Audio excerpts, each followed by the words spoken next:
No, there's that pretty Nicole girl, you know, she was reaching out to me. Era waliwo time yansanga uko Oras nandaga ebintu. Zera na biraba, like the conversation she was having with I think the uncle. So when I saw her, finally Hashira Gashumba hagudde hakuhajati Kulusumu cheba mukoze manange luno lutalo hasilula bangako emusikatsi naye ebibi habifunye MP Frank Gashumba hanti cha mukoze obutambi wamune video zona hanze kuletede mu masa ogenda kubanga opyeda bidako naye ngati tunagenda yo aka video kano badensa ba mu kampele kala like amekaso tambula ku speed ya wagulunyo etukire obona bandi agado kumanya kweno information na dala timu Hashira Gashumba wamuhane timu hajati Kulusumu bangambye waliwo hane timu haimusikatsa mu comment section njagala kumanya nakuhura waderwa jo omukulu MC yavudeyo natabukira omukulu Hashira Gashumba ngagamba ntino Hashira Gashumba yavayo na mogera ntino taina kupanga hakola ku TV yaino kubanga ali CEO somewhere nagamba ntino ye hati yetu nanga Hashira Gashumba awo nyine Hashira Gashumba video wamune message yagifuminide wo tata we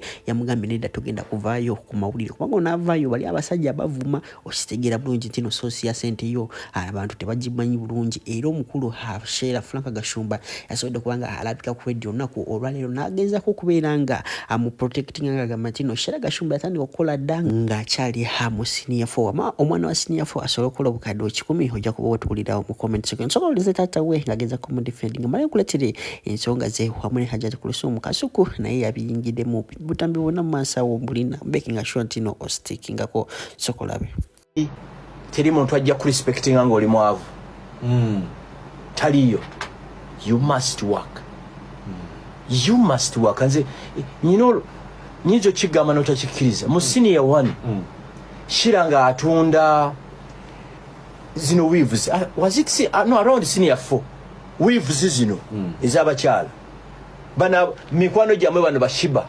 yabaguzanga enviri bano babi kyagulanyi ngaso ye mutasoma aguzoreda bamiti na life yes bwimba nimba ala mpechi bonerezo ngasoma nga ategeranye ekyo kyebayita internet ekyo ngazijja Brazil enviri nga importing galubindi zino ngazijja China sunglasses exporting amangu ebiriko yes era nzijukira waliwo omukolo baguyita blankets and wine abantu mabalira sente every guberawo bemirundi ngena mu mwaka kati olumu namuvuga ngo mutwalayo nga alina akasawo kabwese ku mugongo ngagamba nti they are there to spend, I'm there to earn ng'agenze n'akasawo akajjudde ki sunglasses ez'okuzitembeya n'agezaako nozitunda ku ssomero ne bamulemesa you get it so sunglasses ezo wigi ezibazita abakazi bane babiyita weave na wig anti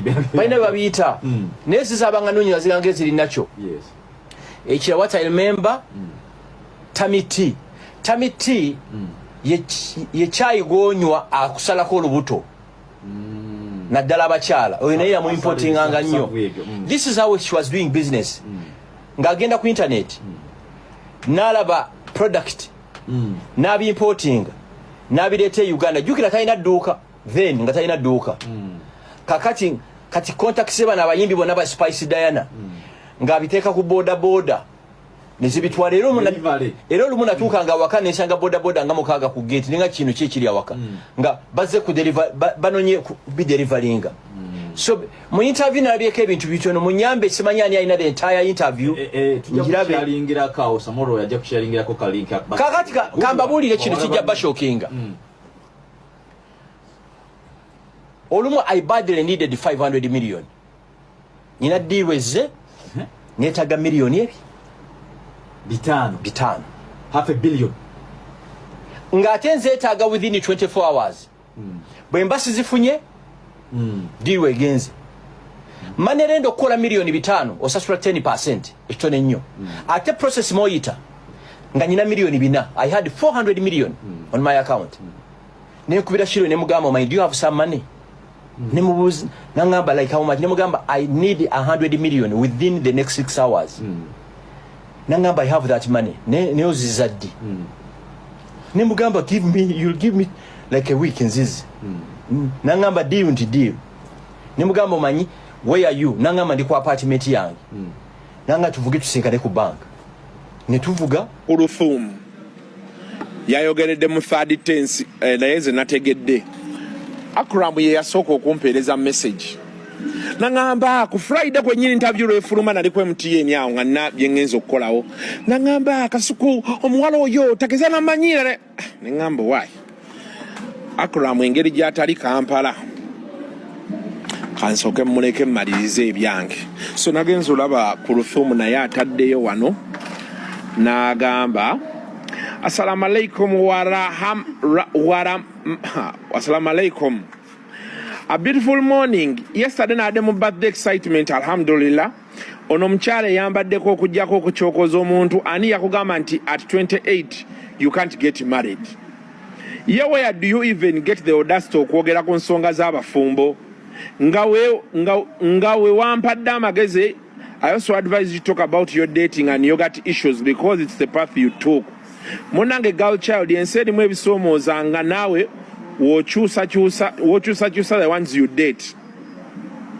Naffe abafumbo ne tusalawo okuwolereza abasajja bye tumanyi ne bye tutamanyi as a personal approach to critics. So please talk about dating. Nze nvaako ndaba bulabi. Stay blessed. Shira nti yagambye ye tasobola kuwolereza musajja era naga nti yeewuunya okulaba ku Ruthumu ng'awolereza Akram ye yagambye tajja mu kamera. So Shira says ye tasobola kukaayanira musajja. Nalaba bambi that lady yankwasa ennaku.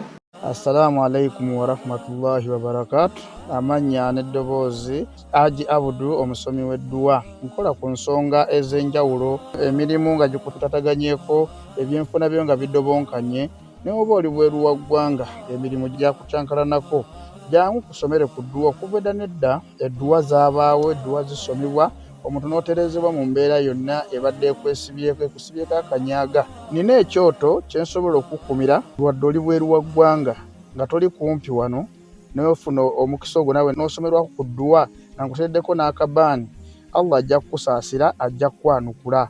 Kuba ku nnamba yange y'essimu 075 4 7 5 ne ku WhatsApp kwendi mpereza obubaka sobole okuyamba. Assalamu alaikum wa rahmatullahi wa barakatuh. Bambi that lady yankwasa ennaku. The lady, the Hajati, I think. I don't know her name. The one who was with the Sheikh. Who Kurthum? Yes. I was like, what is going on? She's defending the guy. The guy. Like, what are you doing? Like, this is embarrassing. Like, women, stop doing that. It's so embarrassing. And even the interviews. Waliwo time ng'omukyala tukyakola interviews ku bbaawo. Okitegeera. Ebyo bya tulina bikola when you're below 28, 26, 25, 18, 20.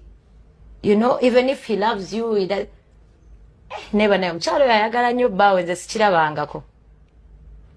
Because, you know, there's that pretty Nicole girl, you know, she was reaching out to me. Era waliwo time yansanga ku Oras nandaga ebintu. Zera nabiraba, like the conversation she was having with I think the uncle. So when I saw her now coming to publicly defend the guy, I was like, and if a man is like that, Kasuku, old habits don't die easily. You know, I'm not saying he's cheating or whatever, that's their private life, but it's so embarrassing.